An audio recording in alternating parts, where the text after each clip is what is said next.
কত শত দিন কেটে যায় রাত্রি অগণিত, বাবা মায়ের কষ্ট সে তো নয় তো ভোলার মতো।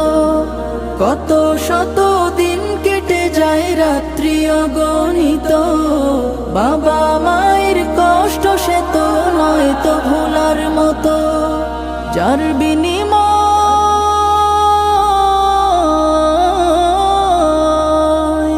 যার বিনিময় কণ্ঠে ফোটে পাক হরফের গান, যাদের বুকের মানিক হলো হাফেজে কুরআন, হাফেজে কুরআন, হাফেজে কুরআন। হাফেজ হতে গুরুজনের ত্যাগের নজরানা, চিরজীবন রাখবো স্মরণ।